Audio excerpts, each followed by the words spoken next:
all fun and games until he bites you in the face.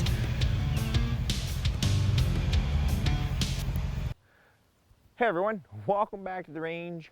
My name is Matt and it's armor testing day. That's also my little four-wheeler in the background. I have a plate from Hwin. This is a single curve 10 by 12 level 4 plate. It has a alumina and polyethylene.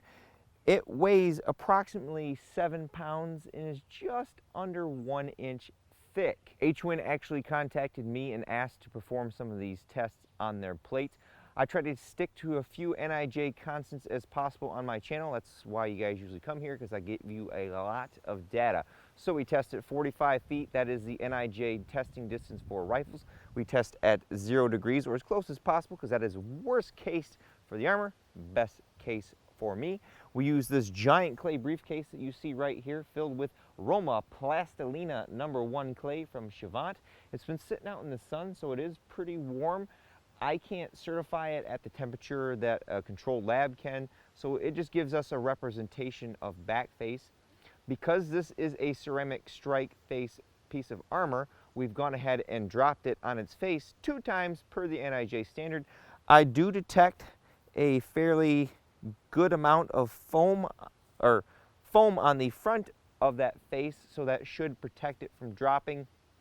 I've also gone ahead and marked the outermost edge of the ceramic strike face. One of the things that we've noted with a lot of import plates is they keep the weight down, because the N.I.J. will test at a minimum 2 inches from the edge, sometimes 3 depending on the threat. So they play a little gray area there with the ceramic strike face. So it's nice to see that we're getting close to the edge, but there still could be some more improvement there. Obviously, the more ceramic, the heavier it's going to be. At the beginning of all my videos, I put a little spreadsheet right here so you get a little foreshadowing of what I'm going to shoot. If you want to skip around, that's fine. I'm just glad you're here watching, and at the end we fill that out so you have that little summary. Without further ado, I'm going to destroy this armor. All right, we're ready to take our first shots. We go right to the N.I.J. specification, which is M2AP 165 grain steel core projectile, going 2880 feet per second, plus or minus 30. Because of the heat and the use of the suppressor in our 300 Win mag, we may see just a little bit over that. Then I have the creme de la creme 300 Win Chad, our plus P plus variant, which we should see over 3100 feet per second today with this. That's kind of the differentiator with some of the level 4s, if your plate can stop this plus P plus variant. We've been starting at the top left and right of the plate with these 2 shots, and then all of our subsequent shots have been going elsewhere. This is a 24-inch TC compass with a JK Armament rifle kit on the end to make the kids happy.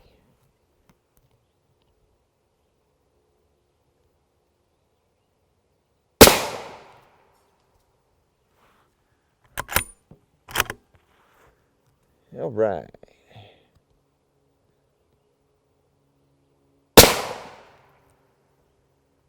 Good velocity off that one. Let's go see what we did. All right, here was our standard pressure shot right here. We were within specification. Our plus P plus variant, a little on the slow side today, but in our prior testing, we've seen anything going over 3150 in our alumina not being able to stop it. So I didn't feel a need to hopefully not put a hole in my clay. But we are far enough away from each shot that I would consider those a fair hit. We will take the straps off. My helper will peel the plate down carefully, maybe. R.A.N.G.E. Still have a penetration with that. Here is our core from our M2AP. That thing is very long, and you have to erode that with the ceramic to get it to stop, but it's just couldn't do it that time. Now, our standard pressure shot, not a very big dimple there. That's a very controlled back face that I see there, and it looks like it tried to stop the plus P plus variant, but just couldn't quite get there. You can see here's some of that foam they use on the edge because they don't have ceramic all the way out to the edge. I do believe this is the little 2x2 square tiles. We always do a tear down at the end. So we'll shoot this with some 5.56 and 308 threats now. As far as our back face goes, it's hard for me to measure it because the clay is not up to temperature. So this is just a representation, but we're looking right at about 19 millimeters on our standard pressure. Now I want to test the durability of this plate. Typically what I see with import plates is there's not good adhesion between the ceramic strike face and the polyethylene backer. So when those two materials start separating and falling apart is when the multi-hit capability of these plates, even though they're not really rated for multi-hit, that multi-hit rating kind of takes a dive because the ceramic is falling out of it and not staying adhered together. So I have a 22-inch TC compass here in 308 Winchester. Got the JK Armament rifle kit still on there to keep the kids happy. I have some standard M80 ball. It's 145, 150 grain full metal jacket. I have the Army's new 130 grain M80A1. Has a very large steel tip that's exposed and a copper core. Then I have an older armor piercing P80 black tip. This is 152 grains, has a steel core in it as well, kind of like M2AP, but not as long. We'll take a few shots just around the plate. The P80 black tip will be last.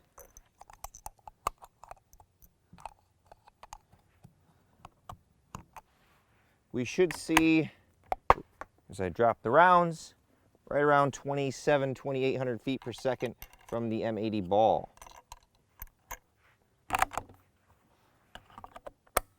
This will be on the left side of the plate, about 4 inches down from the standard pressure M2AP.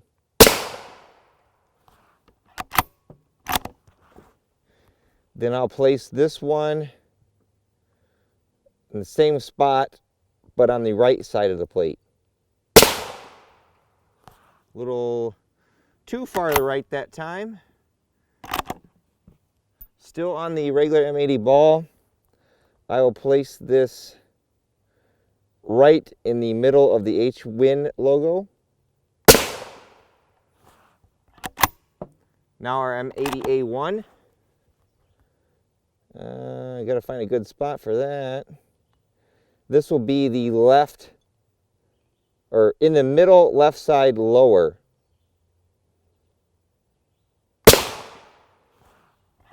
Good velocity off that. And now our P80 black tip. This will be right next to the M80A1. Hopefully I get a chronograph reading off this. It's a little off to the right a little bit.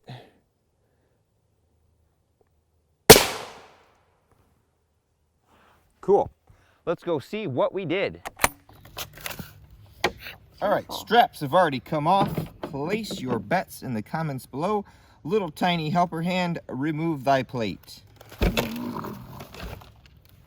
Hey! No pass-throughs at all.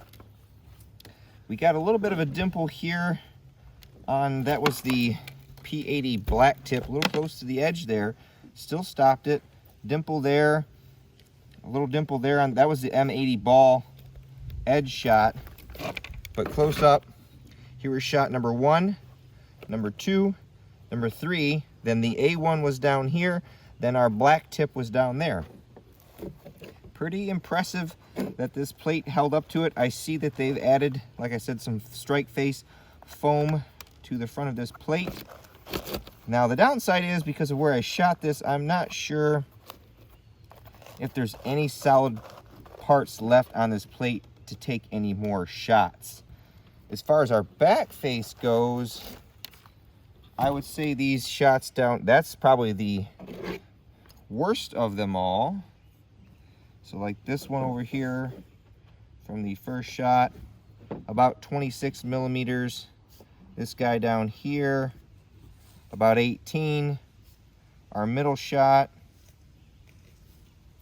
29. And then the P80 black tip, 47. So the NIJ allows up to 44.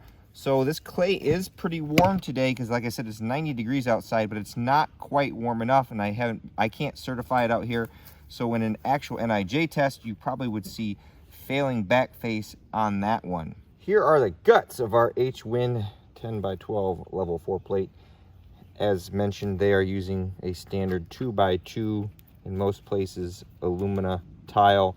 We've got some of the half little rectangles in different areas towards the edge. Here is our little reduced strike face edge foam. There is some foam up front. I'm not sure if you'd classify that as high density or not, because it seemed to fall apart pretty quickly when struck, but it's foam, so it's helping.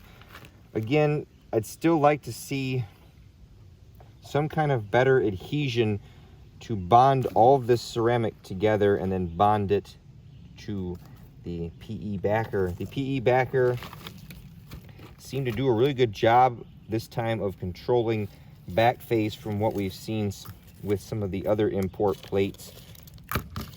Doesn't seem to be too much degradation going on there.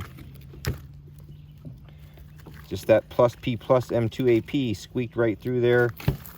There's a little bit of foam on the outside edge to protect against any edge bumps. No foam on the back. Some plates put a foam on the back to help with back face, but this one, maybe just a smidgen of foam. It's really hard to say there, or see I should say, but there you have it. Pretty standard construction. Well folks, there you have it. That concludes another body armor test over here at the range. Our Hwin 10x12 plate didn't do too bad. Like I mentioned, one of the things that I've seen with the import plates, testing them, time and time again, is we need to find a way to have better adhesion to keep all those ceramic tiles together and then keep that ceramic bonded to the PE backer as well as possible. We stopped our M2AP with no problem. Our plus P plus continues to be a problem for most plates, so I'm going to enter a challenge for any manufacturer that can come out with a plate that can stop my plus P plus, multiple rounds of it even. Our 308 M80 ball and our M80A1 didn't pose a threat to this particular plate. The ceramic strike face is thick enough that it eroded enough of that EPR round that it didn't stand a chance. As I come to a close on all my videos, I take a moment to thank all those who helped make these possible. Number one is my Patreon supporters. Number two is Richard from Hwin, who contacted me to test these plates. And of course, number three is you all for watching. Until next time, I'll catch you at the range.